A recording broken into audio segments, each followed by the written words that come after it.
નમસ્કાર, spark today ન્યૂઝમાં આપનું હાર્દિક સ્વાગત છે.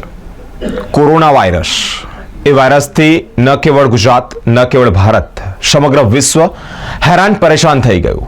એક વાયરસે આખા વિશ્વમાં તબાહી મચાવી દીધી. કારણ આપણને સૌને ખ્યાલ છે કે એ અરસો એ કાળ, આપણે સૌ એ કાળથી પરિચિત છીએ. જ્યારે કોરોના કાળ કપરો કાળ કહેવાય, કારણ કે ડર હતો. એ વાયરસ ખૂબ ઝડપથી બધામાં ફેલાતો.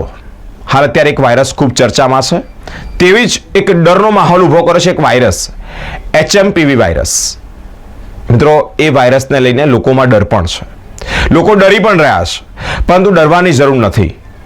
મિત્રો, તે જ અંતર્ગત HMPV વાયરસ શું છે, કેમ લોકો ડરી રહ્યા છે, ડરવું જોઈએ કે ન ડરવું જોઈએ, તેના લક્ષણો શું છે, તે તમામ બાબતે ચર્ચા કરવા માટે અમારા સ્પાર્કના સ્ટુડિયો પર ઝાયડસ હોસ્પિટલના યતીન સર ઉપસ્થિત છે. પોતે ડોક્ટર છે ઝાયડસ હોસ્પિટલમાં. સર, સ્પાર્ક ટુડે ન્યૂઝમાં આપનું હાર્દિક સ્વાગત છે.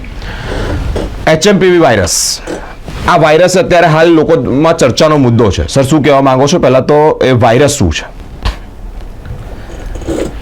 નમસ્કાર, હું doctor Yatin Joshi, consultant pulmonologist, Zydus hospital Vadodara ખાતે સેવાઓ આપું છું. છેલ્લા 2-3 અઠવાડિયાથી આપણા સમાચાર માધ્યમોમાં HMPV વાયરસ વિશે ઘણી નવી માહિતી આવી રહી છે. જી.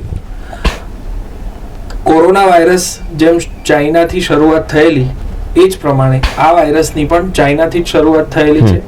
ડિસેમ્બર મહિનામાં અચાનક ચાઇનામાં બહુ બધા કેસો આવ્યા, જેને આપણે આઉટબ્રેક કહી શકાય.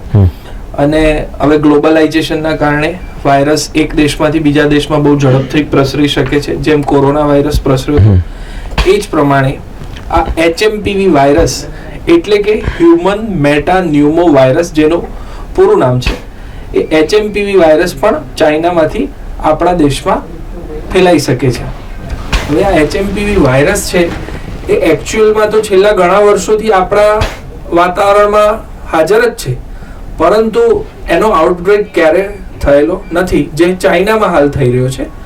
હવે સૌથી પહેલાં તો આ વાયરસ 2001માં સ્વીડન દેશના સાયન્ટિસ્ટોએ આઇસોલેટ કર્યો હતો, એટલે કે એને આઈડેન્ટિફાઈ કર્યો હતો અને એનું નામકરણ કર્યું HMPV, એટલે કે હ્યુમન મેટાન્યુમો વાયરસ. અને આ વાયરસથી શ્વસન તંત્રના ઇન્ફેક્શન, એટલે કે રેસ્પિરેટરી ઇન્ફેક્શન લાગી શકે છે. અને ચાઇનામાં અચાનક ડિસેમ્બર મહિનામાં, એકચ્યુઅલી તો નવેમ્બરથી શરૂઆત થઈ, પણ ડિસેમ્બરમાં ઘણા કેસો વધી ગયા, જેને આપણે આઉટબ્રેક કહીએ. અને એ આપણા સમાચાર માધ્યમોથી આપણને જાણવા મળ્યું. એટલે આ હ્યુમન મેટાન્યુમો વાયરસ શક્ય છે કે ચાઇનામાંથી ભારતમાં પણ પ્રવેશે અને આઉટબ્રેક થઈ શકે, પરંતુ હજી સુધી એટલી ગંભીર બીમારી જેમ કોરોનામાં 2019-20-21માં થયેલી તેવું હાલ જોવા મળ્યું નથી. પણ આપણે એક તકેદારી રાખવાની જરૂર છે ખરી. એટલે મિત્રો, HMPV વાયરસ નવો નથી. ઓલરેડી 2001થી એ વાયરસ આઈડેન્ટિફાઈ થઈ ગયો હતો. એટલે ઇન્ડિયામાં પણ આવ્યો. એને પરિસ્થિતિ એટલી ગંભીર નથી કે કોરોના જેવું કહી શકાય કે એટલાથી ડરવાનું. સર, શા માટે લોકો ડરી રહ્યા છે? જો આટલો બહુ એકદમ નોર્મલ વાયરસ છે, વાયરલ ઇન્ફેક્શન જે પ્રમાણે બધાને થતું હોય એ પ્રમાણે થાય છે, તો પછી લોકો ડરી કેમ રહ્યા છે? આ ડરનો માહોલ ઊભો કેમ છે? ડરનો માહોલ ઊભો થવાનું મુખ્ય કારણ તો એ છે કે આપણે 2019-20-21માં કોરોનાનું જે પેન્ડેમિક થયું અને તબાહી મચાવી દીધી કોરોનાએ, પણ એમાં એવું હતું કે COVID-19 નતો એ વાયરસ, કે 2019માં જે ચાઇનામાં શરૂ થયું, એટલે 2019માં જે વાયરસ આવ્યો એમાં મ્યુટેટેડ વાયરસ હતો.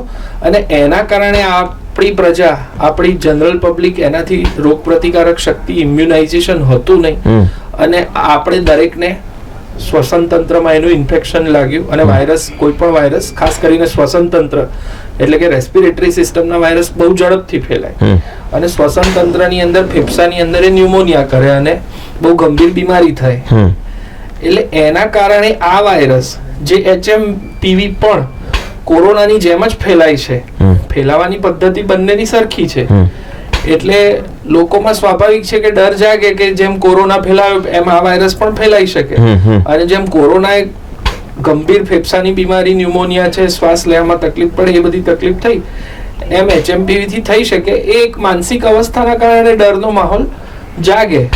પરંતુ અત્યાર સુધીનું લગભગ જુઓ, ડિસેમ્બરના એન્ડથી આપણે થોડી ભારતમાં પણ આ જાણકારી આવવા માંડી કે HMPV વાયરસ આવી રહ્યો છે. અત્યારે જાન્યુઆરી મહિનાના લગભગ 2 અઠવાડિયા પૂરા થઈ ગયા. અત્યારે આપણે મિડ જાન્યુઆરીમાં છીએ, પણ હજુ સુધી HMPV વાયરસના કારણે જેમ કોરોનામાં ગંભીર બીમારી થઈને બહુ ઝડપથી અતિશય ગંભીર ફેલાતો હતો, એવું ફેલાતું નથી. એટલે સમાચાર માધ્યમોમાં સ્વાભાવિક છે કે સમાચાર આવે અને કોરોનાની આપણે ભૂતકાળ છે એટલે ડર ફેલાય, પણ આપણે માહિતી એ રાખવાની છે કે હાલ પૂરતું કોરોના જેટલું હાલ આ ગંભીર જણાઈ નથી રહ્યું. કોવિડની જેમ જ સ્પ્રેડ થાય છે. અત્યારે શિયાળાનો સમય ચાલી રહ્યો છે, વાયરલ ઇન્ફેક્શનના કેસો વધતા હોય, ઠંડીના ટાઈમે શરદી ખાંસી થતી હોય, પરંતુ ગંભીર રીતે બીમાર નથી થવાતું. એટલે કે ફેફસામાં જે પ્રમાણે સરે વાત કરી તે જ પ્રમાણે ન્યુમોનિયાનો અસર નથી થતો કે કફ વધારે નથી થતો. ડરવાની જરૂર નથી, એ પહેલા પણ કહ્યું ને અત્યારે પણ કહી રહ્યા છે. અલગ અલગ ડોક્ટરો તરફથી આ જ માહિતી સામે આવી રહી છે. સર, મુખ્યત્વે આના સિમ્ટમ્સ વિશે વાત કરીએ તો કયા પ્રકારના સિમ્ટમ્સ HMPV વાયરસના જોવા મળે છે?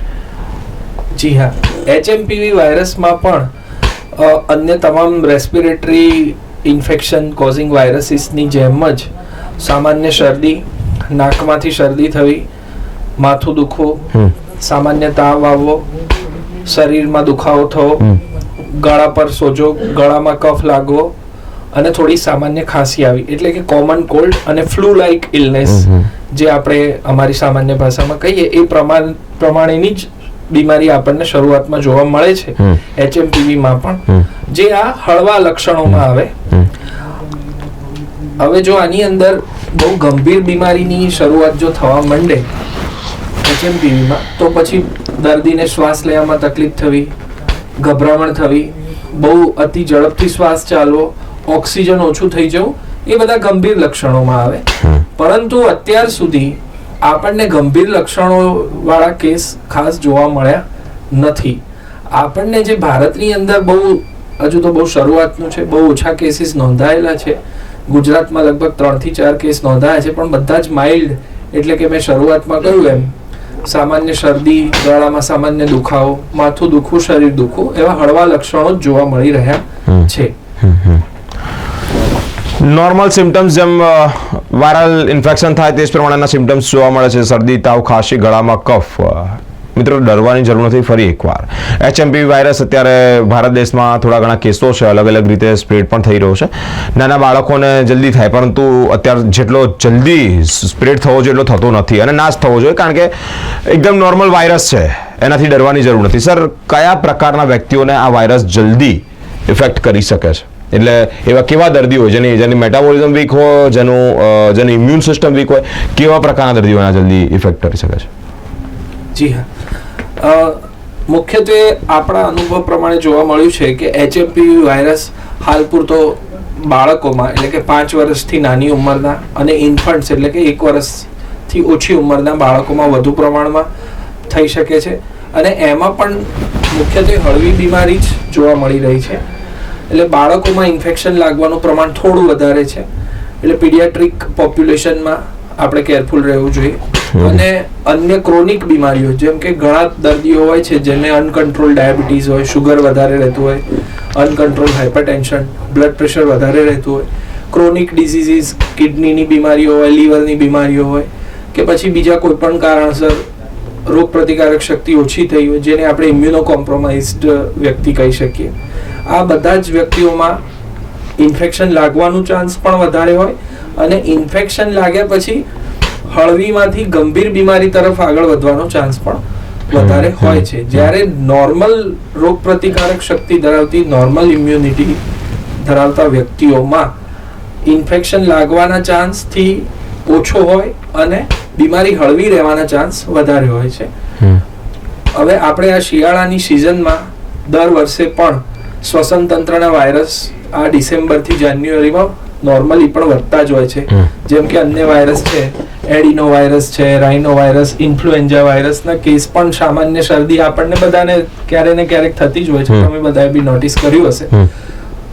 એ જ રીતે આ HMPV નું લાગતું હોય છે. પરંતુ જે સ્પેશિયલ પોપ્યુલેશન ગ્રુપ છે, જેમ કે ક્રોનિક બીમારીઓ, ડાયાબિટીસ, હાઇપરટેન્શન, અન્ય બીમારીઓ જેની રોગ પ્રતિકારક શક્તિ ઓછી હોય, એમાં ખાસ વધારે તકેદારી રાખવી જોઈએ, જેથી કે આપણે ગંભીર બીમારીને આગળ વધતા અટકાવી શકીએ.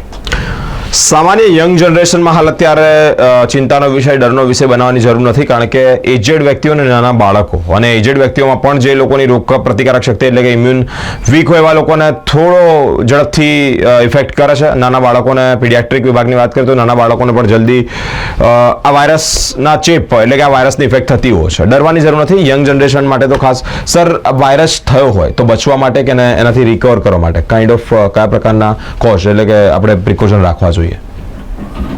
હવે પહેલા તો વાયરસ આપણને લાગે નહીં, પ્રિવેન્શન જે તમે પૂછી રહ્યા છો, તો આપણે જે નોર્મલી કોરોના વખતે આપણને બધાએ અનુભવ કર્યો તો લોકડાઉન વખતે, કે જેમ કે કફિંગ એટિકેટ્સ, માસ્ક પહેરવું, હેન્ડ વોશ હાઇજીન, હાથ વારંવાર સાબુ અને પાણીથી ધોવા, થોડું સોશિયલ ડિસ્ટન્સિંગ, એકબીજાથી થોડું અંતર રાખવું, એ તમામ પ્રકારની cough etiquette, social distancing, hand wash hygiene, આ તમામ પ્રેક્ટિસીસ હાલ પણ જરૂરી છે, જે કોઈ પણ રેસ્પિરેટરી વાયરસ માટે પ્રિવેન્શનનું કામ કરે છે.